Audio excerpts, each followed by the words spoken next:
የገባ ሰው ማፍቀራቸው ሳያንስ ወደ እኔ ተመልሶ ይመጣል ብለው የሚያስቡ ሰዎች ግን ምናቸውንም ያማቸው። ሰላም እንዴት ናቸው?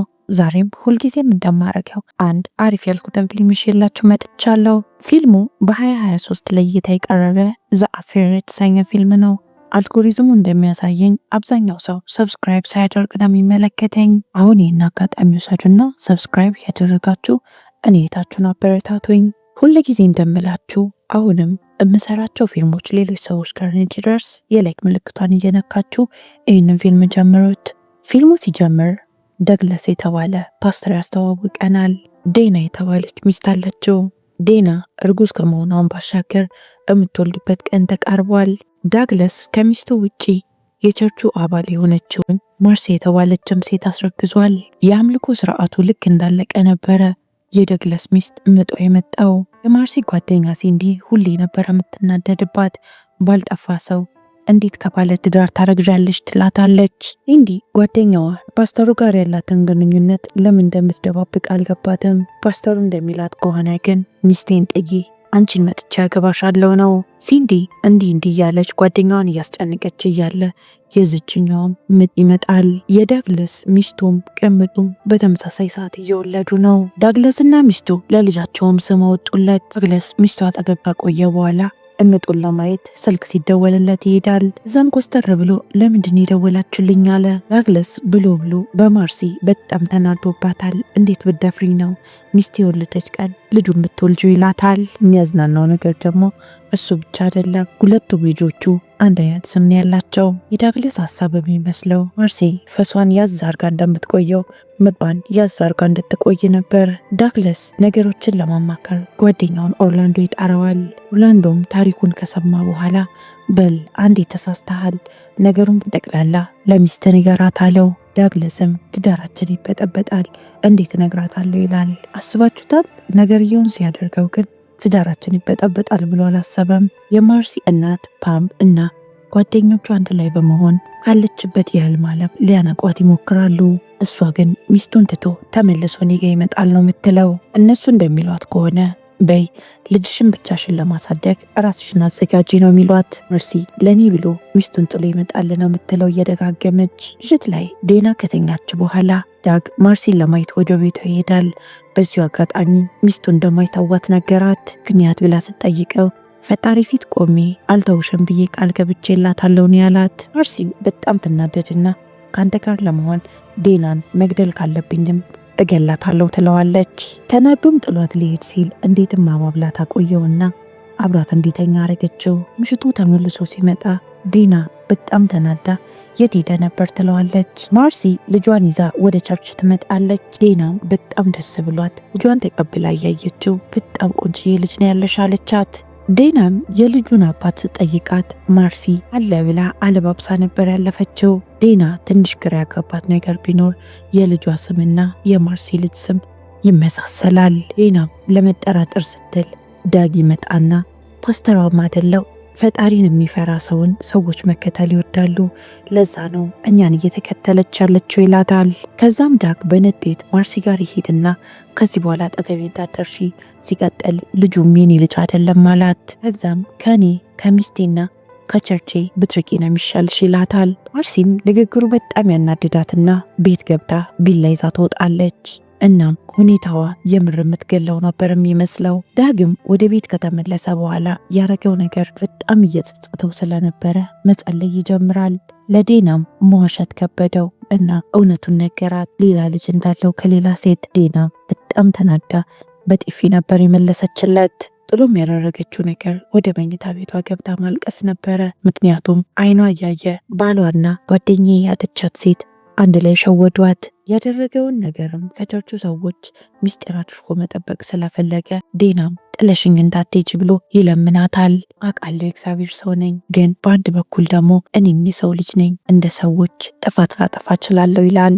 ምሽት ላይ ዳግ ከጓደኞቹ ጋር ሰብሰብ ብሎ ያደረገውን ነገር እየነገራቸው ነው። እናም ሚስቴ ይቅር የምትለኝ አይመስለኝም ይላል። እነሱም ቅምጥ ብቻ ሳይሆን የያዘው ከቅምጡ ልጅ እንደወለደም ያስታውሱታል። ዳግ ከቅምጡ የወለደው ልጅ ታሞ ሆስፒታል ነው ያለው። ጓደኛውም ልጁ ሆስፒታል እንዳለ ቢሞት ላንተ በጣም ትልቅ እረፍት ነው ሲለው ዳግ ከአንዳንድ የአባትነት ስሜት ይሰማውና ጓደኛውን ሊመታው ይነሳል።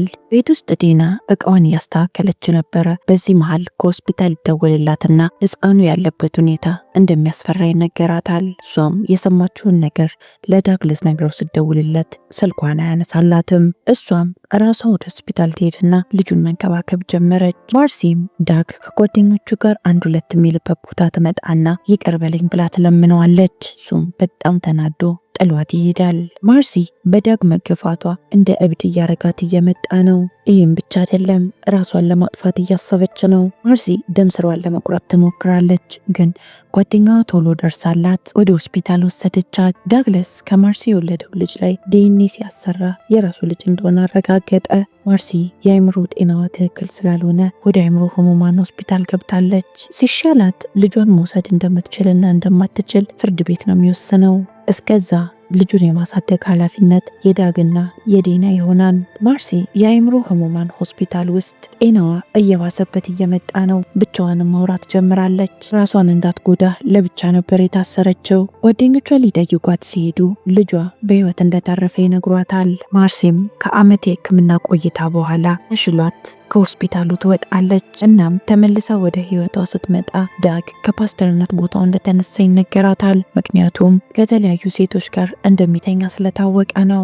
ስለ ልጇ ስትጠይቅ የትኛውም ሰው ትክክለኛ መረጃ ሊሰጣት አልቻለም። በኋላም ማርሲ ዴናን ሱፐርማርኬት ውስጥ አገኘቻት። እናም ስለ ልጇ እንደመጠየቅ ስለ ዳግ ነበር የጠየቀቻት። የሁሉ ነገር አድርጓት አሁንም ድረስ ትወደዋለች። ዴናም በጣም ትናደድና ፈገግ እያለች እንድትሞቺ ደጋግሜ ነበር የጸለይኩት አለች። እናም በዚሁ አጋጣሚ ማርሲን አስጠነቀቀቻት። ቤተሰብ አጠገብ ምትደርሺ ከሆነ እገልሻለሁ አለቻት። በኋላም ማርሲ እነ ዳግ ቤት አካባቢ በመቆም ዳግን መጠበቅ ጀመረች። ልክ ስታየው ለትንሽ በመኪናዋ ገጽታው ነበር። ዳግና ዲና የተፈጠረውን ነገር ፖሊስ ጣቢያ ሄደው ያመለከቱና አጠገባቸው እንዳትደርስ ማርሲ ከፖሊስ ማስጠንቀቂያ እንዲላክላት ያደርጋሉ። ማርሲ አሁንም የተሻላት አትመስልም። የምታረገው ነገር የአእምሮ ጤና ያለበት ሰው የሚያደርገው ነገር ነው። ማርሲ እናቷ ላይ በጣም ተናዳባታለች። የአእምሮ ህሙማን ሆስፒታል ገብቼ ለምንድነው መተሻል ጠየቅሽኝ ትላለች። እናትየውም መጥቼ ነበረ ግን ሐኪሞችሽ ቶሎ እንድታገግሚ እኛ እየመጣን መጠየቅ እንደሌለብን ነገሩኝ፣ ለዛን ያልመጣሁት ትላታለች። ማርሲ ራሷን ከጠረጴዛ ጋር ያጋጨችው ግንባሯ አብጦ ስለነበር እናቷ ግንባርሽ ምን ሆነሽ ነው አለቻት። ማርሲም ዳግ መቶኝ ነው ብላ ዋሸቻት። እናቷ ግን አላመነቻትም ነበረ። ባህሪሽን ብታስተካኪ ይሻላል፣ አለበለዚያ ልጅሽን ድጋሚ ላታገኘው ትችያለሽ አለቻት። ካምም እጇ ላይ የነበረውን የልጇንና የዳግን ፎቶ ትሰጣታለች። ማርሲ ልጇን ሳይሆን ዳግን ነበር እየተመለከተች የነበረችው። ዲና ቤት ውስጥ ከእናቷ ጋር እያወራች ነበረ። ዳግ ቤት ውስጥ ልጆቹን በመንከባከብ አይረዳኝም ትላታለች። ዳግ ጓደኞቹን ቤቱ ይጋብዛቸዋል። ኳስ እያዩ አልኮል ከጠጡ በኋላ ዳግ እዛው ሶፋ ላይ እንቅልፍ ይወስደዋል። ዴናም ያው ቤቷ ስለሆነ ጠርሙሶቹን ማነሳሳት ትጀምራለች።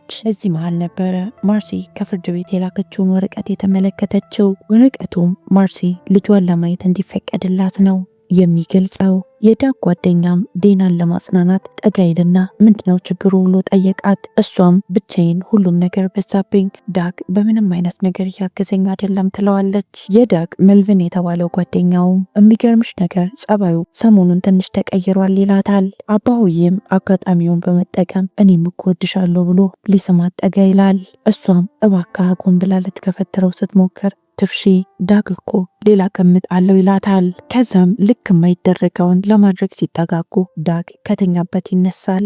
ወጠን ብለው ይራራቁና ምንም ነገር እንዳልተፈጠረ ነገር ማውራት ይጀምራሉ። ዳግ ካጠገባቸው ዞር ሲል መልቪን የምትፈልጊኝ ከሆነ ነገ እዚህ ቦታ እንገናኝ ብሎ ይቀጥራታል። በጠዋት ዴና ተጣጥባ መልቪንን ለማግኘት የቀጠራት ሬስቶራንት ትሄዳለች።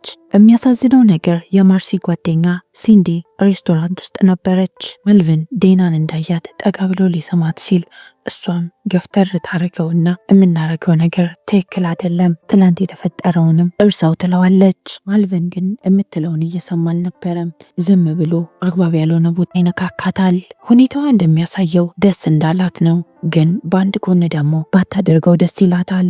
ግን ሲንዲን ስትመለከታት ፈጠን ብላ ተነስታ ከሬስቶራንቱ ትወጣለች። ዳግ ከቸርች ከተባረረ በኋላ በጣም ሱሰኛ ሆኗል። ቀኑን ሙሉ አልኮል ሲጠጣ ነው የሚውለው። ሲንዲም ያየችውን ነገር ለመናገር እየሮጠች ወደ ማርሲ ትመጣለች። ዳግ በገዛ እጁ የራሱን ስልጣን አጥቶ ሰዎችን ይወቅሳል። ቀናቶች በተቆጠሩ ቁጥር የዳግ ሁኔታ እየባሰበት እየመጣ ነው። ዴናም ምቾትን ከሌላ ሰው እያገኘች ነው፣ ከዳግ ጓደኛ ከማልቨን። ማርሲ እየተከታተለችን ነው ብለው እነ ዳግ አመልክተው ስለነበረ ልጇን ለማየት አልተፈቀደላትም። የዳግ ጓደኛ ፊል ዳግን ይመክረዋል። ያለበት ሁኔታ ደስ አይልም፣ ወደ ራስ ተመለስ ይለዋል። ዳግም በጣም በጓደኛው ተናዶበት አትምከረኝ ይለዋል። ዴናም ነገሮች እየበዙ ሲመጡ ዳግን ከጓደኛ ማልቨን ፍቅር ይዞኛል ብላ ቤቱን ጥላለት ትወጣለች። ዳግም ሚስቱ ማጋ እንደምትሄድ ለማወቅ ስለፈለገ ተከትሏት ሲሄድ ከጓደኛው ማልቨን ጋር ቆማ ስታወራ ተመለከተ። ዳግ መኪናው ውስጥ ሕፃን ልጅ ጭኖ ነበር። ልጆቹን ትቶ ከመኪናው ይወርድና የሚፈጠረውን ነገር በመስኮት ይመለከታል። የሚቀጥለው ቀን ሌላኛው ጓደኛቸው ለመልቨን ይደውልለትና ዳግ ያረከውን ነገር አውቋል ይለዋል። እናም ዳግ በጣም ጠጥቶ ስለነበረ የመኪና አደጋ አጋጥሞታል አለው። በምንም አይነት አጋጣሚ የትኛውም ሰው ዴናን ማግኘት ስላልቻለ መንግስት ልጆቹ እንደወሰደ ይነገረዋል። እሱም ይህንን ነገር ይነግራታል። ዴና ሆስፒታል ስትደርስ ማርሲና ጓደኛዋ ቁጭ ብለው አገኟት። እሷም ፈጠን ብላ ዳግለስን ልታየው ገባች። እናም በጣም ተናዳበት እንዴት ልጆችህን አደጋ ላይ ትጥላለህ አለችው። እሱም ከጓደኛው ጋር ያደረገችውን አጸያፊ ተግባር ያነሳባታል። እሷም ይህን ነገር እኔ አይደለም የጀመርኩት አንተነ ይባስ ብለ ልጅም እንዳመጣብኝ እንዳትረሳ ትለዋለች። ዴናም ልጆቹን ለማግኘት እየሮጠች ትሄዳለች። ዳግ ከተኛበት ሲነቃ ማርሲ አጠገቡ ቁጭ ብላ እያሻሸችው ነበር። እሱም ይደነግጥና ካጠገቢ ዞር በይልኝ ይላታል። እሷም ረፍዶ ቢሆን እንደማስፈልግህ አንድ ቀን ትረዳለህ ትለዋለች። በሌላ በኩል ዴና ከመልቪን ጋር ያላትን ግንኙነት ለመቋጨት ታስባለች። እናም ወደ ትዳሯ ተመልሳ ትዳሯን ለመጠገን። መልቪንም በጣም ይናደድባታል። እንዴት ከዚህ ሁሉ ነገር በኋላ ተመልሰሽ ወደ እሱ ደሜት ታስቢያለሽ አላት። ዳግና ዴናም እንዴት አድርገው ቤተሰባቸውን ሰብስበው መኖር እንዳለባቸው ማውራት ይጀምራሉ። የሚያሳዝነው ነገር ግንኙነታቸው ከሞተ በጣም ቆይቷል። ሌሊት ላይ ዳግ ዴና ከጓደኛው ማልቨን ጋር ተተኛች ትዝ ይለውና በጣም ተናዶ በትራስ ሊያፍናት ይሞክራል። ከዛም አጠገቧ መተኛት ስላልቻለ ተነስቶ ጥሏት ይወጣል። በዚህ መሃል ማልቨን ለዴና ቴክስት ይልክላታል። ባደረገው ነገር በጣም ተጸጽቶ ይቅርታ እየጠየቃት ነው። የሚቀጥለው ቀን ዳግ ዴና ምሳ እንድትሰራለት መጥቶ ይጠይቃታል። እሷም ተናዳ ሌሊት ላይ ካረኬ ነገር በኋላ መተህ ደግሞ ምግብ ስሪልኝ ትለኛለህ ብላ ይጣላሉ። ዴና ምሽት ላይ ከማልበር ጋር ትገናኛለች። እናም ተንበርክኮ አግቢኝ ብሎ ይጠይቃታል። እሷም ካንተ ጋር ደስተኛ ነኝ፣ ግን ቶሎ ወደ ትዳር መግባት አልፈልግም፣ ያለውበትን ነገር መጀመሪያ ልጨርስ ትለዋለች። ብዙም ሳይቆይ ዳግ ማልቨን ቤት ይመጣና የራት ፕሮግራሙን ሲመለከት ተናዶ መልቨንን ይመታውና ዴናን ወደ ቤት እንድትሄድ ይነግራታል። ማልቨንም በጣም ተናዶ ለሌላኛው ጓደኛቸው ይደውልና ዳግን እገለዋለሁ ማለት ይጀምራል። ዳግ ቤት ውስጥ እያደረ አይደለም፣ ሆቴል ነው እያደረ ያለው። በዚህም ምክንያት ለማርሲ ደውልላትና ነይ እናውራ ይላታል። መልቨን ሽጉጥ ይዞ ዳግን ለመግደል እየጠበቀ እያለ ኬት መጣች ሳትባል ማርሲ ዳግ ወደ ያዘው ሩም ስትገባ ይመለከታታል። እናም ደውሎ ለዴና ይነግራታል።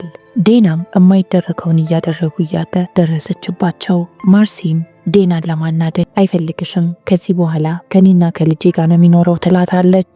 ዴና ስለ ዳግ ያን ያህል ጉዳዩ አይሰጣትም፣ ግን ልጆቹን አሳልፋ መስጠት አትፈልግም። ማርሲ ሽጉጥ ይዛ ነበር የመጣችው። በዚህ መሃል ሽጉጧን ታወጣዋለች። እናም ዴና ላይ ተኮሰችባት። ዳግ ሚስቱ እንደሞተች አረጋግጦ ምን ሆነሻል ብሎ ወሬ ገና ሳይጀምር አሁንም ተኩሳ እሱንም ጣለችው። ልክ ማርሲ ራሷንም ልታጠፋ ስትል የተኩስ ድምፅ የሰማው ማልቨን እየሮጠ ወደ ክፍሉ ይገባል። እናም ዴና በህይወት እንዳለችና እንደሌለች አረጋግጣል። ዳግ አልሞተም፣ ደም እየፈሰሰው ነበር። እናም እርዳኝ እያለው ማልቨንን ይጠይቀዋል። ማልቨን ጉዳይም አልሰጠውም። መልቨን እጁ ደም ነክቶ ስለነበረ መታጠቢያ ቤት ገብቶ እጁን ታጥቦ ሲወጣ ዳግ ሽጉጡን እንዴትም ብሎ ያነሳውና መልቨን ላይ ተኩሶ መልቨንም ይገለዋል። የዚህ ፊልም ታሪክ እዚህ ላይ ያበቃል።